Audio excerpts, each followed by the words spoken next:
Unacademy. Let's crack it.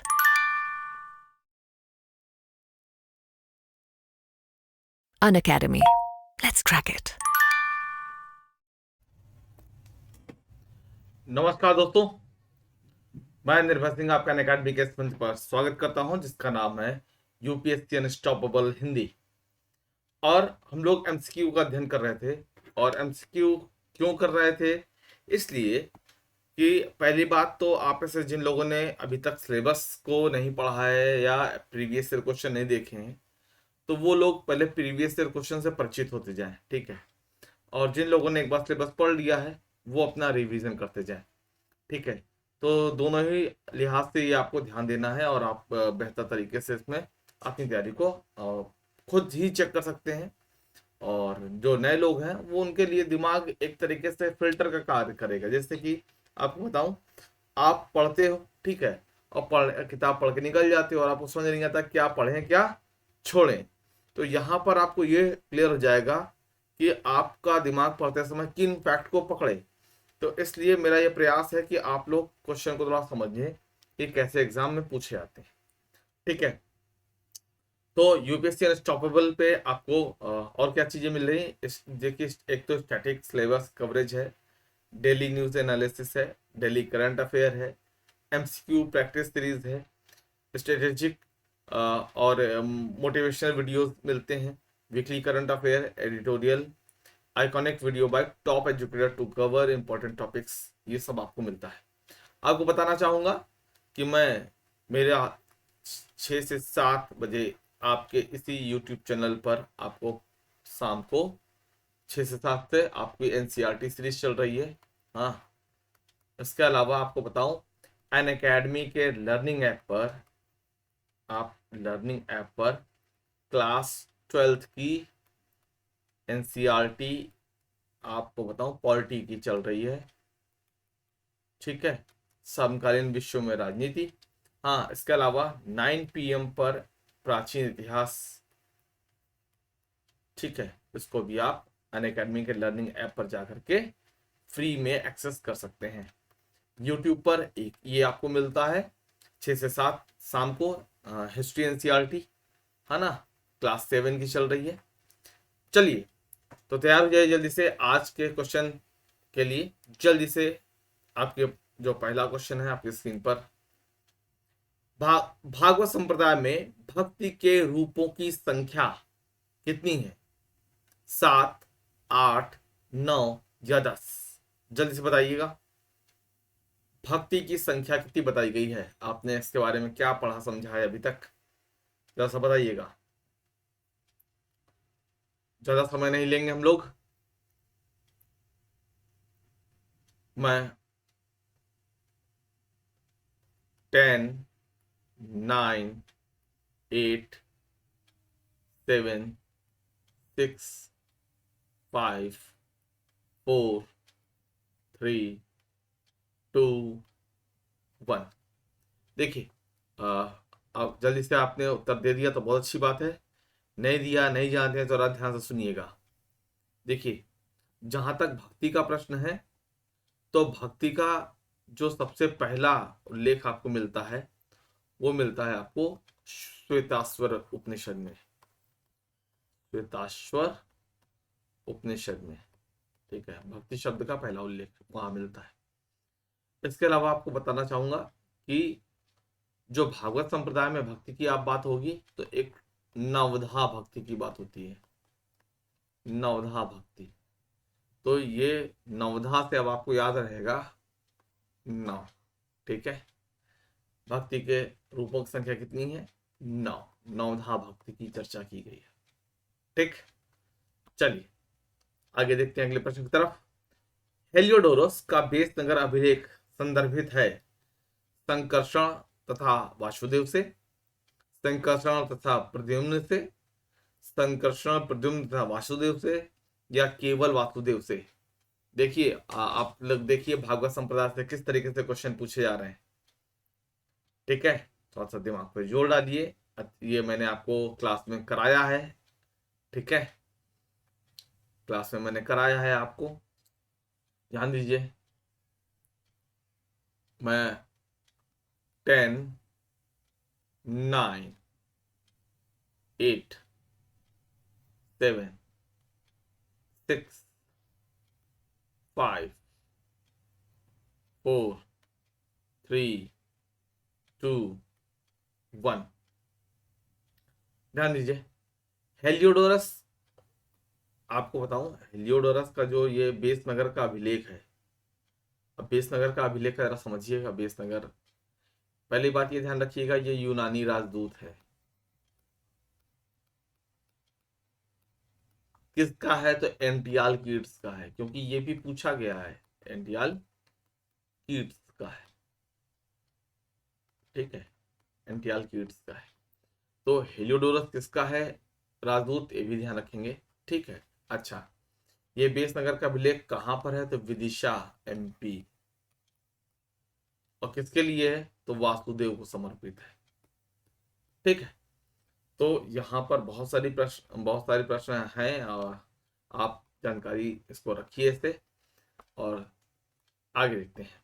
Mahavir Swami को किस नदी के तट पर ज्ञानोदय प्राप्त हुआ था? अब ज्ञानोदय और प्राप्त दोनों शब्द इस्तेमाल हुआ है, तो इसमें मेरा कोई मतलब नहीं है। इसमें प्रश्न ही इस तरीके से फ्रेम हुआ है। ये मत सोचिएगा सर ने गलत लिख दिया, सर ने गलत कुछ नहीं किया। सर, मैं तो हो बहु जैसा क्वेश्चन होता वैसे ही आपको देता हूँ टाइप करके। ठीक है, तो महावीर स्वामी को किस नदी के तट पर ज्ञान प्राप्त हुआ, ये आपको बताना है। स्वर्णसिक्ता, पलाशनी, गंगा या ऋजुपालिका? जल्दी से बताइएगा। ये तो मुझे लगता है आप में से सभी को आता ही होगा, तब मैंने पढ़ाया तो है ही वैसे भी। तो जल्दी से कमेंट कीजिएगा, बहुत जल्दी से, बहुत ज्यादा समय नहीं लेते हुए कमेंट कीजिएगा। 10, 9, 8, 7, 6, 5, 4, 3, 2, 1। महावीर स्वामी को ज्ञान प्राप्त हुआ ऋजुपालिका नदी के तट पर। ठीक है, तो ये एग्जैक्टली जो है वो फैक्ट है, मतलब क्या इसमें बताना है। भारत में चांदी की उपलब्धता के प्राचीनतम साक्ष्य कहाँ से मिलते हैं, यह आपको बताना है। हड़प्पा संस्कृति से, पश्चिमी भारत में ताम पाषाणिक संस्कृति से, वैदिक संहिताओं से, या चांदी के आहत सिक्कों में? ये बताइएगा थोड़ा सा आप। और ये आईएएस में पूछा गया प्रश्न है ना। वैसे तो मैं क्वेश्चन जो भी आपसे पूछता हूँ सिविल सेवाओं से संबंधित ही लाता हूँ, लेकिन ये एग्जैक्टली आईएएस में हूबहू यही क्वेश्चन है। चांदी की उपलब्धता के प्राचीनतम साक्ष्य मिलते हैं कहां से, ये आपको बताना है। चांदी के प्राचीनता के, चांदी में, भारत में चांदी की उपलब्धता है, प्राचीनतम साक्ष्य उसके बताने हैं। 10, 9, 8, 7, 6, 5, 4, 3, 2, 1। चांदी की उपलब्धता के जो प्राचीनतम साक्ष्य हैं, आपने अगर थोड़ा सा ठीक से ध्यान दिया होगा तो आपने पढ़ा होगा हड़प्पा सभ्यता में कि सोने व चांदी के आभूषण पहनते थे। ठीक है, तो चांदी की उपलब्धता के प्राचीनतम साक्ष्य जो है वो हड़प्पा संस्कृति से मिलते हैं। और यहाँ तक कि आपको बताऊं, ये चांदी जो है राजस्थान में जो खान है वहां से प्राप्त करते थे। ठीक है, चलिए। हड़प्पा में मिट्टी के बर्तनों पर सामान्यतः किस रंग का उपयोग हुआ है? जो हड़प्पा में बर्तन है वो किस कलर के हैं, ये आपको बताना है। यहाँ पर बताइएगा किस कलर के हैं। लाल हैं, नीले, हरे हैं, पांडु मतलब पीला, ठीक है, या नीले रंग के? जल्दी से बताइएगा, बहुत जल्दी से। 10, 9, 8, 7, 6, 5, 4, 3, 2 और 1। देखिए, हड़प्पा में जो मिट्टी के बर्तन हैं वो लाल रंग के हैं, लाल रंग के। ठीक है, तो देखिए क्वेश्चन किस तरीके से पूछे जाते हैं, इसीलिए आपको ये सब मैं दिखा रहा हूँ ताकि आप पढ़ते समय जब किताब की रीडिंग लगा या कोई कहीं से भी पढ़ रहे हो तो आप समझ सकें ये पढ़ाने वाले का मतलब क्या वो दे रहा है आपको। निम्नलिखित अंग्रेजों में से कौन था जिसने सर्वप्रथम भगवत गीता का अंग्रेजी में अनुवाद किया था? भगवत गीता का अंग्रेजी में अनुवाद किसने किया? विलियम जोन्स ने, चार्ल्स विल्किंस ने, अलेक्जेंडर कनिंघम ने, ये जॉन मार्शल ने। ये आपको बताना है। भगवत गीता का अंग्रेजी अनुवाद जल्दी से 10, 9, 8, 7, 6, 5, 4, 3, 2, 1। देखिए ये क्वेश्चन सीधे सीधे फैक्ट पे है और आपको इस यहाँ पर 10 सेकंड भी नहीं देना चाहिए एक्चुअली में। क्यों? क्योंकि ये सवाल वो सवाल है कि आपको पता है तो पता है, नहीं पता है तो नहीं पता है, उसमें मतलब 10 सेकंड का कोई मतलब भी नहीं है ना। खैर, ये चार्ल्स विल्किंस हैं जिन्हें भगवत गीता का अंग्रेजी में अनुवाद किया। ठीक है, चलिए, निम्नलिखित में से किसने कालिदास की प्रसिद्ध रचना शकुंतला का पहली बार अंग्रेजी में अनुवाद किया? कालिदास की प्रसिद्ध रचना शकुंतला, अभिज्ञान शाकुंतलम जो है एक्चुअली में, अब देखिए ये मैंने शकुंतला नहीं लिखा है, ये क्वेश्चन ही इस तरीके से पूछा गया था, है ना। अभिज्ञान ओरिजिनल जो नाम है अभिज्ञान शाकुंतलम है। तो आप ये ना सोचिए कि मैंने लिखा है, मैंने नहीं किया भाई कुछ, मैंने तो बस जैसे था वैसे लाके आपके सामने रख दिया है। बताइएगा किसने किया है अनुवाद? जल्दी से बताइएगा। केवल 15 प्रश्न है दोस्तों, केवल 15 प्रश्न है ताकि आपको आपका रिवीजन भी हो जाए जल्दी से। और जिनको नहीं पता है, जो पहली बार अभी स्टार्टिंग फेज में है, उनको ये पता चल जाए कि पढ़ते समय क्वेश्चन कैसे आते हैं, तो पढ़ते समय किन फैक्ट पे हमें ध्यान देना है। देखिए, अभिज्ञान शाकुंतलम का जो अनुवाद किया है सर विलियम जोन्स ने किया है। ठीक है, तो याद रखिएगा शाकुंतलम का जो अनुवाद है विलियम जोन्स ने किया है, जबकि भगवत गीता का चार्ल्स विल्किंस ने किया है। निम्न यूरोपीय शक्तियों ने भारतीय व्यापार में समय समय पर प्रवेश किया।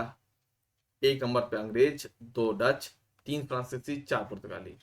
अब इनका प्रवेश के सही जो क्रम है तिथि क्रम के अनुसार वो बताइए। मतलब जो पहले आया है वो उसको पहले बताना है, जो बाद में आया उसको बाद में बताना है। तो दिए गए विकल्पों में से अब आप अपना सही उत्तर चुनिए और जल्दीबाजी नहीं करेंगे, यहाँ थोड़ा सा समय लगेगा इसलिए समय ले लीजिए। ठीक है, जल्दीबाजी की कोई आवश्यकता यहाँ पर नहीं है, थोड़ा सा समय यहाँ पर ले लीजिए, थोड़ा सा समय यहाँ लिया दिया जा सकता है, यहाँ पे हड़बड़ी वाली कोई बात नहीं है। ठीक है, सब बताइए, सबसे पहले पहले लिख लीजिए सबसे पहले कौन आया था।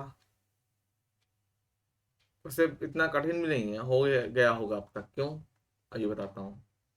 10, 9, 8, 7, 6, 5, 4, 3, 2, 1। देखिए ये पता ही होगा आपको, मतलब कितने भी आप अनजान हो तथ्य से, लेकिन इतना पता होगा पुर्तगाली सबसे पहले आए। और देखिए 4 नंबर जो है सिर्फ यहीं पे पहले लिखा है। सर दर्द तो तब बढ़ता जब यहाँ पे कोई और भी 4 विकल्प 4 से स्टार्ट हो रहा होता। ठीक है, तो इसमें सोचना भी नहीं था, है ना। ऊपर से आप इतना सिर्फ पढ़ के छोड़ देंगे क्वेश्चन तो आपको लगेगा अरे बहुत कठिन है, या कभी लग सकता है। लेकिन जब आप विकल्प पे आएंगे तो सिर्फ एक भी तथ्य आपको पता है तो भी आप उत्तर इसका आराम से दे लेंगे। ठीक है, निम्नलिखित में से कौन कलकत्ता का संस्थापक था? कलकत्ता जो शहर है किसने बसाया ये आपको बताना है। Charles Eyre, Job Charnock, Gerald Aungier ने, या विलियम नॉरिस ने? किसने? जल्दी से बताइएगा, जल्दी से, जल्दी से बताएंगे, जल्दी से, थोड़ा सा तेजी करेंगे। वैसे इसका भी उत्तर आपको मतलब पता होगा तो पता होगा, मतलब इसमें बहुत ज़्यादा समय लगने वाला नहीं है, ये बहुत समय लग रहा हो। यह है जॉब चॉर्नॉक। ठीक है। निम्नलिखित में से किस पर ब्रिटिश संसद में महाभियोग का मुकदमा चलाया गया, मतलब कहाँ, किस, जो नीचे जो लोग लिखे हैं, जॉन शोर, क्लाइव हेस्टिंग और डायर, किस पे महाभियोग चला था, ये आपको बताना है। किस पे महाभियोग चला था, जल्दी से बताइएगा, जल्दी से, बिना ज्यादा समय लिए। किस पे महाभियोग चला था?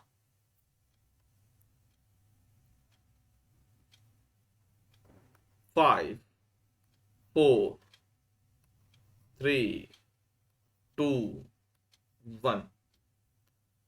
ब्रिटिश संसद में महाभियोग चला था वॉरेन हेस्टिंग्स पर। ठीक है। मुकदमा तो क्लाइव पे भी चला था, लेकिन यहाँ बात महाभियोग की हो रही है, तो ये वॉरेन हेस्टिंग्स है। ठीक है।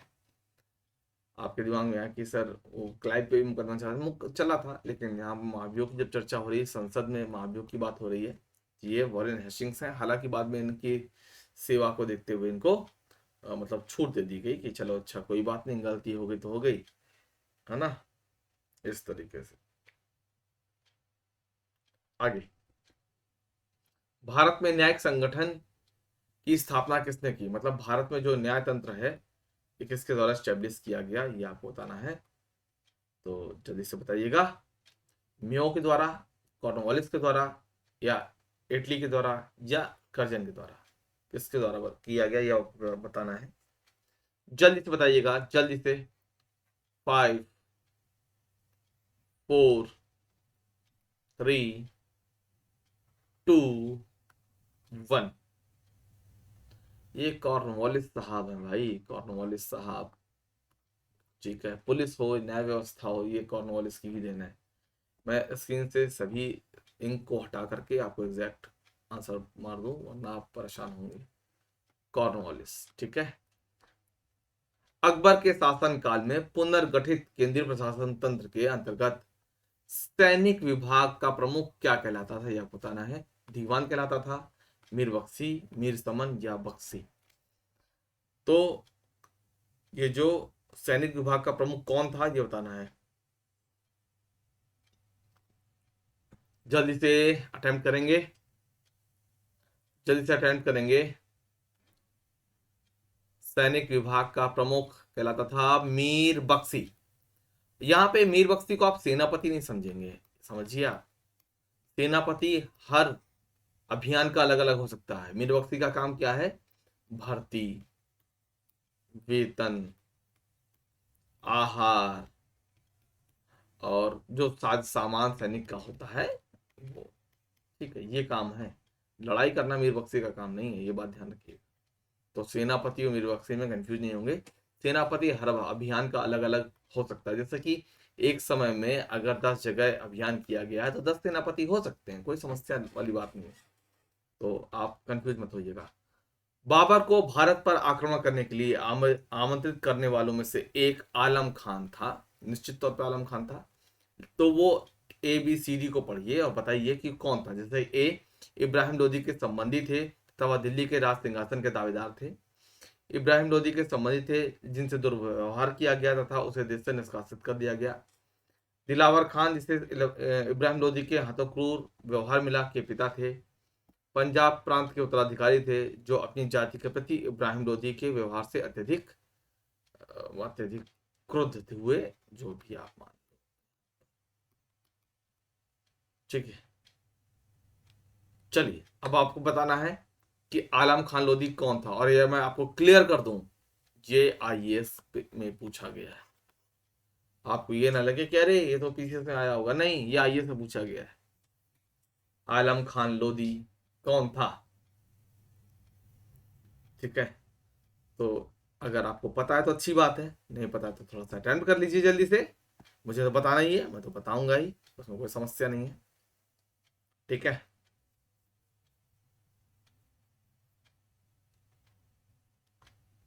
देखिए, ये जो आलम खान है ना, ये इब्राहिम लोदी के एक्चुअली में चाचा जी हैं। ये चाचा जी हैं, और वो दिल्ली के राज सिंहासन के दावेदार थे। ठीक है। तो ये इसलिए इन्होंने बुलाया था बाबर को, कहा था कि आक्रमण करो यहाँ पे, इनसे कुछ होने वाला नहीं है। खैर, कुतुबुद्दीन ऐबक की राजधानी थी। हाँ, इसको जरा सा बताइएगा तो देखते हैं कौन कौन सही जवाब देता है, क्योंकि ये थोड़ा सा अलग सा प्रश्न है। देखते हैं कौन जवाब देता है। जल्दी से कमेंट करेंगे, जल्दी से कमेंट करेंगे। कमेंट डिलीट मत करिएगा, है ना, मेरा सुन के आप सोचो डिलीट कर देने, ये काम मत करिएगा, कमेंट जरूर करिएगा, क्योंकि यहाँ पर थोड़ा सा है मामला। आपको बताना चाहूंगा कि कुतुबुद्दीन ऐबक की राजधानी लाहौर थी। आप दिल्ली सोच रहे होंगे, लेकिन दिल्ली नहीं है, दिल्ली बाद में हुआ है। ठीक है, तो लाहौर इसकी राजधानी थी। ठीक है, सुल्तान कुतुबुद्दीन ऐबक की मृत्यु कैसे हुई, बताइएगा जल्दी से, कैसे मृत्यु हुई सुल्तान कुतुबुद्दीन ऐबक की, जल्दी से बताइएगा, जल्दी से बताइएगा। कि किसी कुलीन व्यक्ति ने कपट से छुरा मारकर हत्या कर दी, या ताजुद्दीन यलदौज के साथ युद्ध में मृत्यु हुई, या कलिंजर का घेरा डालते समय उन्हें चोटें लगी जिसके बाद मृत्यु हो गई, या चौगान की क्रीड़ा के दौरान अस्त्र से गिरने के पश्चात मौत हो गई। तो जल्दी से बताइएगा। 5, 4, 3, 2, 1। देखिए, ऐबक की मृत्यु हुई थी घोड़े से गिर के, चौगान खेलते समय घोड़े से गिर करके इनकी मृत्यु हुई थी। ठीक है, तो आज देखिए, मैंने पहले ही कहा था कि मैंने ज्यादा प्रश्न नहीं रखे हैं।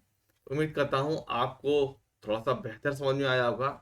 जिन लोगों ने एक बार पढ़ लिया है उनका अच्छा टेस्ट हो गया होगा, और जिन्होंने नहीं पढ़ा है तो उनको एक अंदाजा लग गया होगा कि हमें पढ़ते समय किन बातों का ध्यान रखना है। ठीक है, तो मिलेंगे जल्द ही अगले सेशन के साथ। अभी के लिए इतना ही, बहुत बहुत धन्यवाद आप सभी का।